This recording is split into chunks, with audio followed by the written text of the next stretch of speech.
Good afternoon. No, good morning, ladies and gentlemen. My name is Adrian Day. I'm going to be talking this morning about the gold mining business and gold mining stocks. I've called it Has Anything Changed? I'm essentially going to be talking about what's wrong with the gold mining business and what's wrong with the gold mining stocks. And I think, although there's a few sort of happy faces in this crowd, I think most gold investors have worn unhappy faces for the last several years, and we know why. We've seen these graphs before. Gold stocks have underperformed gold. This is since 2013, but you could go over a longer period as well. But I think even more distressing for gold mining investors, gold stock investors, this graph is from the end of 1996. 1996, that's a long time. It's a graph of the XAU, which is the index of senior gold and silver mining companies. And essentially, over those last 30 years, you are now underwater. If you just held the XAU over that period of time, you have lost money. So that's a pretty distressing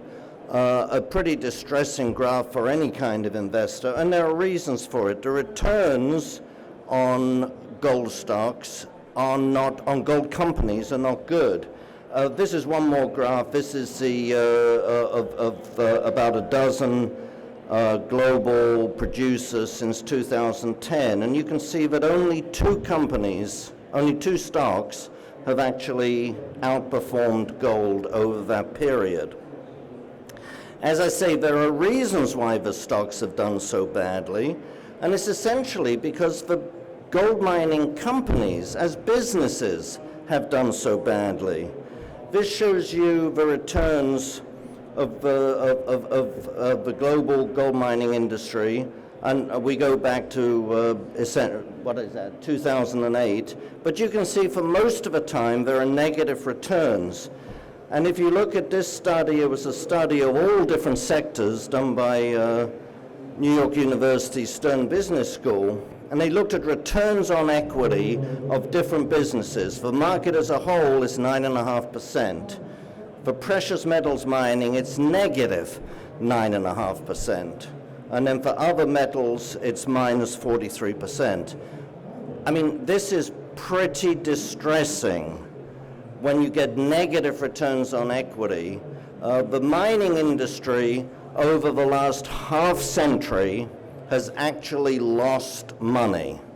You give them $1,000 and they manage to create 900 or 800. It's pretty distressing, and it explains why the gold stocks have done so well. Now, in truth, we all know, I think, that there are fundamental difficulties in the mining business. The mining business is not easy. You have reserve depletion, so you constantly have to find, if you're going to be an ongoing business, you constantly have to find new ounces to replace the ones you produce, and yet there are few discoveries, very few large discoveries, and the number of discoveries is declining each year. Costs are high. As the price of gold or copper, as the price of a commodity you're selling goes up, while the price of your inputs tends to go up as well. Just to give you a sort of an anecdote, not really a statistic, but in 2007, at the end of 2007, the margin on gold mining, on the largest 20 gold mining producers in the world, the margin was exactly the same as it was in 2001. So gold had tripled, and yet the margin was exactly the same, because as the price of gold goes up, so too does the price of oil and the price of arsenic and the price of copper and the price of all of the inputs that go in. And of course, also, well, we'll come to the other also in a minute.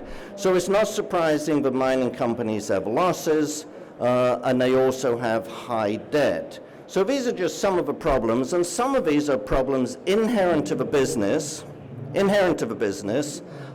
it takes extremely skilled management to maneuver around these problems.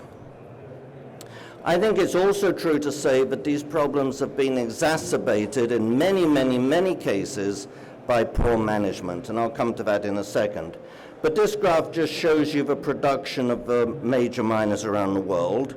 And if you're producing anywhere from 1.5 million to 5 million plus ounces, this means you have to find 1.5 million or more, because of you don't mine everything you find, 1.5 million to 5.5 million ounces every single year. And the truth is that we are simply not finding enough ounces to replace what we are mining. This graph, you've seen something similar, I'm sure, many times, but it shows you the number of gold. This graph needs a little bit of study. The bars show you the number of discoveries. The sort of orange line, I guess, shows you the number of ounces discovered, which not surprisingly follows the number of discoveries. And then the gold bar, the gold line, shows you the ounces produced. And so you can see that the trend is certainly reasonably clear, that we're finding fewer ounces over the last 20 years, but also we are not replacing the ounces that we are finding. And that is despite significant spending on looking for gold. If you look at the non-ferrous exploration budget of all mining companies around the world, half of it, actually just over half of it, is spent on gold, looking for gold, which is, again, really quite astonishing when you look at the size of a gold mining industry and compare it with the size, of some of these other industries like copper and so on. A much smaller industry, and yet we're spending about half of exploration dollars go on looking for gold, and we're not able to find it. The other thing that's happened, of course, for a lot of reasons, is that the time from discovery to production is just getting longer and longer. As each year goes by, this is a very, very clear trend, that it takes longer to put a discovery into production. Some of those reasons, again, are inherent. If you're finding more difficult and complex deposit, it naturally takes longer before you're ready to produce it. But a lot of this is to do, obviously, with politics and environmental and social issues and so on and so forth. But if you think back to that graph I just showed, look on the left at the number of discoveries that we've had over the last 30 years, and then look at the production over the same time frame, and you see a pretty good fit only nearly 20 years apart. And if that's correct, we had peak discovery in the middle of the 90s, we had peak production last year, and we are likely heading into a period of lower production over the next several years. This is the same table I showed earlier, except it gives the percentage change in production from 2015 to 16. I don't have the 17 production numbers for everyone yet, so I kept it at 16. But you can see that for a lot of the mining companies, big mining companies, their production is going down 9%, 17%, and so on. And I think the declines in production are only just starting. Partly this is because of lower grades, partly it's because we're not finding the ounces, but these aren't the only reasons. One reason is costs. And what this graph essentially, what this table essentially shows you is, forget all-in sustaining costs. This shows you absolutely everything that goes into running a gold mining business. Now, these numbers, and you can see the huge increase from 2005-06 to 2013, a huge increase in costs. And some of you will say, well, wait a minute, those aren't the costs that Barrick tells me, that's not the costs that Goldcorp tells me. Well, no. And there's a couple of reasons for that. One reason is the definition of what is costs. And so what I look at is you're running a mining business, it's an ongoing business, it's intended to be an ongoing business. you have to include in your costs absolutely every dollar you spend. Dollars on finding projects and dollars on acquiring projects. All of that has to go into it. And you have to include the dollars that you spend on acquiring projects, even if those projects are later written off and never produce anything. That's a cost of running the business on an ongoing basis. So if you look at absolutely everything, I won't say all in, because all in sustaining costs are in fact not all in. You find the cost numbers are much higher. The other thing you have to look at is so many companies, and it's not right or wrong, but so many companies will use byproduct revenue to reduce their costs. And I think you all understand what I mean, and I'm not saying it's wrong. It's a legitimate accounting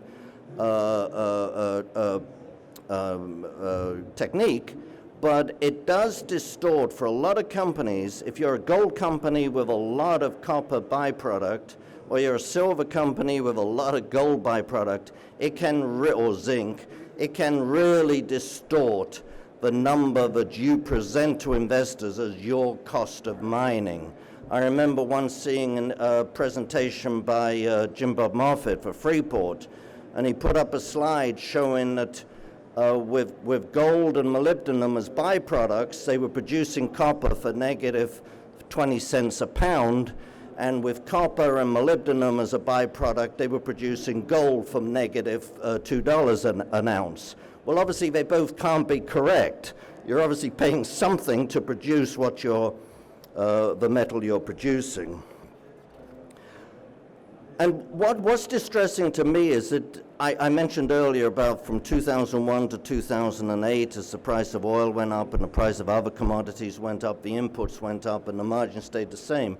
What's distressing to me is that the costs have gone up over the last 5 or 7 years, 5 or 6, 7 years, despite the fact that for most of that time, the oil price has been lower. And as you probably know, energy is the #1 cost input for mines. And also for a considerable period of that time, the US dollar was stronger. And again, obviously, if you're producing something that is sold in US dollars, right, and the dollar goes up, your costs in other currencies are lower, so your margin should be higher. A stronger dollar means that for companies operating in Chile or South Africa or Canada or Australia or wherever it is, your costs are lower. And local costs are the second largest cost input. So if you have help from the dollar and help from oil, your costs of mining should in fact have gone down, and they haven't. So we have to look ahead and say, well, is the US dollar it's already beginning to decline again. Is that decline going to continue? And oil is beginning to firm.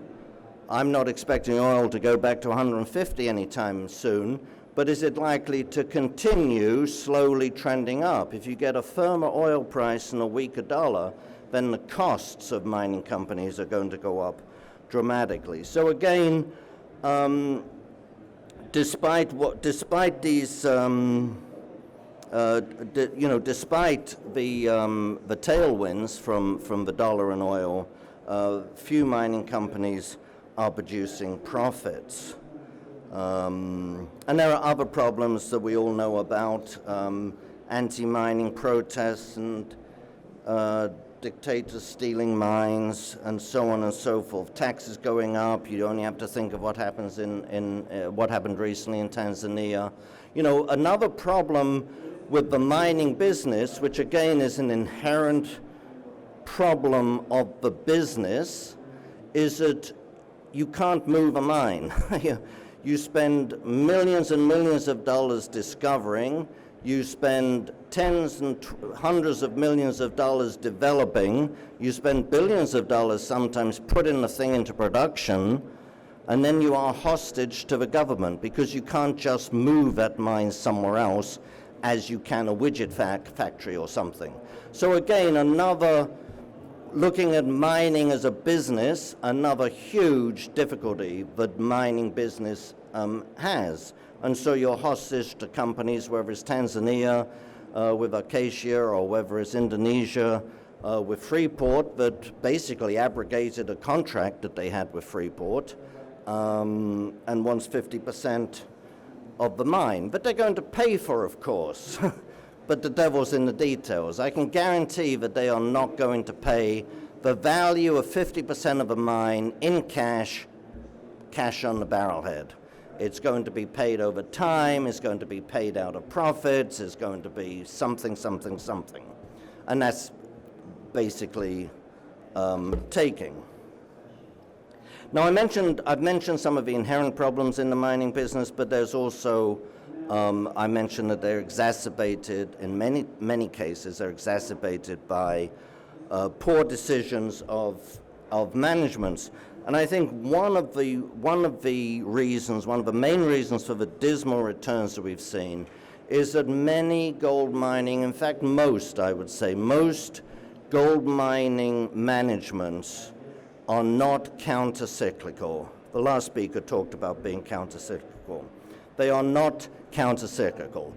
And you only have to think back to 2011, 12, 13, when gold was at $1,800, $1,900, and you look at so many companies were overpaying for marginal assets. And it was almost a mania to buy stuff. That means they took on debt, and they were overpaying for assets, only to write down those very same assets, 3-4 years later. So over the last 7 years, we've had $85 billion of acquisitions written off in the gold mining business. And again, compare those numbers to coal and nickel and steel.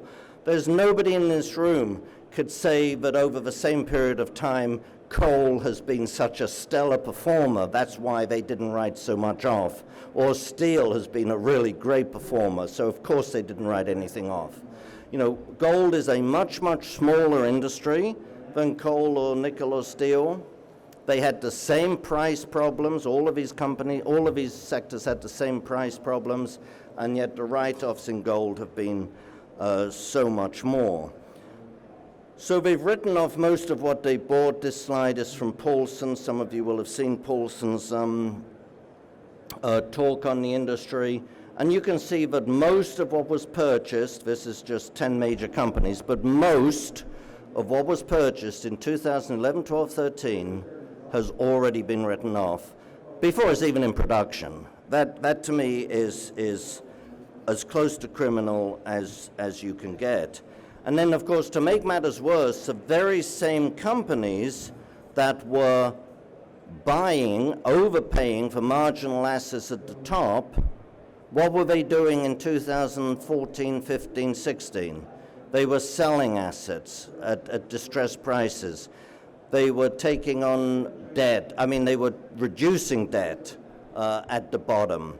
They were not, the one thing they were not doing, by and large, was actually acquiring new assets, which is precisely the time that you should be buying assets. And so, again, it's no surprise that returns have been bad. Now, there are some exceptions, of course. Among the big companies, Franco-Nevada has been a very, very counter-cyclical investor. And there are others. Among the sort of smaller ones, companies like Midland have been doing things. Companies like a Cisco have been doing things when prices are low. But these really are the exceptions, and few and far between. And is this going to change? When I talk to managements of the major mining companies, what they will say to me is that we were getting pressure from our shareholders to buy assets. That's why we did it. And I understand that shareholders are the owners of companies, but also you're the management. You're supposed to be the people making the sensible decisions. You're supposed to be the adults in the room, if you like. And have they learned their lesson? I honestly don't think so. I think when gold is at 1,900 and 2,000 again, we will be seeing the same thing happening. Companies overpaying for marginal assets that in many, many cases are never, not in my lifetime anyway, never going to come into production. I'm running out of time, but there's no one in this room afterwards, is there? So can I take questions? Is that permissible? Okay, that's permissible.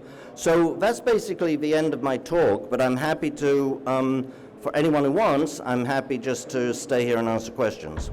Thank you.